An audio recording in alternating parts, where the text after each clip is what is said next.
ইলিশের প্রজনন মৌসুমে মা ইলিশ রক্ষায় আগামীকাল মধ্যরাতের পর থেকে শুরু হচ্ছে ২২ দিনের নিষেধাজ্ঞা। এই সময় পদ্মা, মেঘনা সহ দেশের বিভিন্ন নদ নদীতে মা ইলিশ ধরা, পরিবহন, মজুত, বাজারজাত ও বিক্রি সম্পূর্ণ নিষিদ্ধ থাকবে। এই বিষয়ে আরও জানতে প্রথমে যাচ্ছি বরিশালে, ইলিশের মোকাম খ্যাত বোট রোডে। সেখানে আছেন সিনিয়র করেসপন্ডেন্ট আক্তার ফারুক শাহিন। শাহিন, মাছ ধরা নিষেধাজ্ঞায় জেলেদের প্রস্তুতি কেমন? মুহূর্তে যে জায়গাটিতে দাঁড়িয়ে আছি এটি দক্ষিণাঞ্চল তথা সারা বাংলাদেশের সবচেয়ে বড় যে ইলিশ উৎপাদন এবং বাজারজাতের যে জায়গা সেটি বরিশাল পোর্ট রোডের ইলিশ মোকাম। এখানে দেশের শতকরা ৬৪% ইলিশ এই মোকাম থেকেই সারা দেশ এবং দেশের বাইরের রপ্তানি হয়, যেটি রপ্তানি এখন চলছে।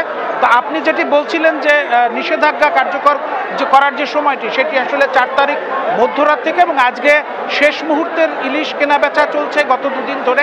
তো যদিও ইলিশের আমদানি খুব একটা বেশি নেই, কারণ একদিকে যেমন ভরা মৌসুমে এবার ইলিশ খুব একটা বেশি পায়নি জেলেরা, পাশাপাশি গত দুদিন ধরে নিম্নচাপের কারণে সমুদ্রে সংকেত চলছে, আবহাওয়ার সংকেত এবং বিপদ সংকেত ৩ চলছে, এবং সংকেতের কারণে ট্রলারগুলো ফিরে এসেছে, যে কারণে ইলিশের আমদানি খুব একটা বেশি নেই।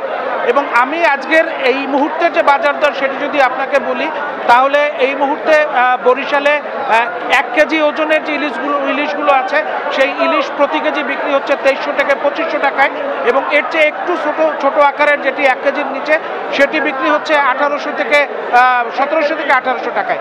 আর আমরা এখানকার মৎস্য ব্যবসায়ী এবং জেলেদের সঙ্গে কথা বলেছি, তারা আমাদেরকে যেটি বলেছেন যে ৪ তারিখ মধ্যরাত থেকে যে নিষেধাজ্ঞা সেটি তারা মানতে প্রস্তুত। তবে তাদের একটি দাবি রয়েছে, সেটি হচ্ছে যে এখন পর্যন্ত ইলিশের পেটে ডিম আসেনি, প্রজনন মৌসুম যাতে বিপদগ্রস্ত না হয় এই জন্য তারা দাবি জানিয়েছেন যে প্রজনন মৌসুমটি আরেকটু এই নিষেধাজ্ঞার মেয়াদটি আরেকটু পিছিয়ে দেওয়ার জন্য, কেননা এখন পর্যন্ত তারা ইলিশের পেটে ডিম পাননি। মিলি, দর্শক, এখন যাচ্ছি চাঁদপুরে, সেখানে আছেন সহকর্মী শরীফুল ইসলাম। শরীফুল, চাঁদপুরে মাছের আড়তে ইলিশের সরবরাহ এবং নিষেধাজ্ঞায় জেলেদের প্রতিক্রিয়া কেমন দেখছেন? আগামীকাল মধ্যরাত থেকে চাঁদপুরের পদ্মা, মেঘনায় ২২ দিনের জন্য ইলিশ শিকার নিষিদ্ধ করা হয়েছে। এই নিষেধাজ্ঞার শেষ মুহূর্তে চাঁদপুরের পদ্মা, মেঘনায় ইলিশ আহরণে ব্যস্ত সময় পার করছেন জেলেরা। তো ইতিমধ্যে জেলা প্রশাসন থেকে সকল ধরনের প্রচারণা, সভা সমাবেশ শেষ করেছেন। তো নিষেধাজ্ঞার আগ মুহূর্তে দেশের অন্যতম বৃহৎ মাছঘাট বড় স্টেশন মাছঘাটে আজকে শেষ মুহূর্তে ইলিশের বেচা কিনা জমে উঠেছে। তো এখন পর্যন্ত বলা চলে যে প্রায় ২০০ থেকে ৩০০ মনেরও বেশি ইলিশ সরবরাহ হয়েছে। ইলিশের সরবরাহ বাড়লেও কিন্তু দাম এখনো নাগালের বাইরে।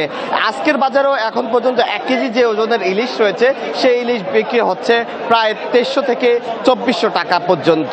তো জেলেরা এই মুহূর্তে পদ্মা, মেঘনায় চষে বেড়াচ্ছেন। তারা আজকে এবং আগামীকাল পর্যন্ত পদ্মা, মেঘনা চষে বেড়ে কাঙ্ক্ষিত ইলিশ আহরণের জন্য সর্বাত্মক চেষ্টা করে যাচ্ছেন। তবে জেলেরা আমাদেরকে জানিয়েছেন যে আগের মতো এখন আর আসলে ইলিশ পাওয়া যায় না। ইলিশ না পাওয়ার কারণেই মূলত হচ্ছে যে ইলিশের দামটা অনেক বৃদ্ধি পেয়েছে।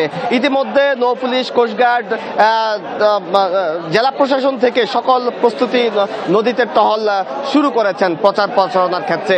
তো আগামীকাল যেহেতু মধ্যরাত থেকে ইলিশ নিষেধাজ্ঞা শুরু হচ্ছে, এই ২২ দিনের তাদের যে বিষাদের সুর, তারা যেন কাঙ্ক্ষিত যে খাদ্য সহায়তা, সেই সহায়তা যাতে পান সেই জন্য কিন্তু জেলা প্রশাসনকে আহ্বান জানিয়েছেন।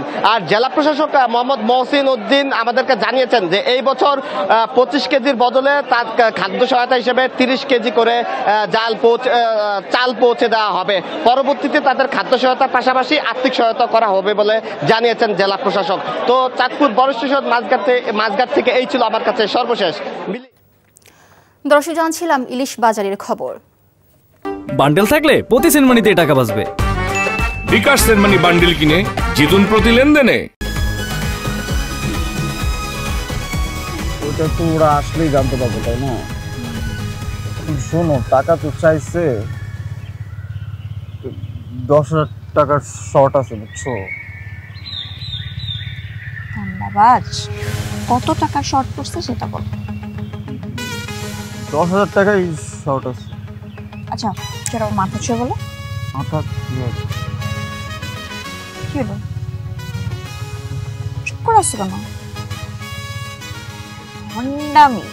টাউটামি জায়গা পাও না তুমি? তুমি কি জীবনে ভালো হবে না? শোনো, ভন্ড আর টাউট বলবো না, আমার ইগোতে লাগে। তুমি ওইটাই ঠিক আছে, ভন্ডামি টাউটামি মানুষ করে, কিন্তু গার্লফ্রেন্ডের সাথেও কোনো কথা? দেখো মিমি, আমি আগের থেকে অনেক লক্ষ্য হয়ে গেছি, ভালো হয়ে গেছি। পুরোপুরি হইতে পারি নাই, অর্ধেক ভালো তো 50% ভালো হয়ে গেছে। আগে যদি হইতো আমি তোমার থেকে 20,000 টাকা চাইতাম। এই চুপ। তাও না 10,000। ঠিকভাবে বলো কত টাকা শর্ট পড়ছে? 5,000 টাকা লাগবে।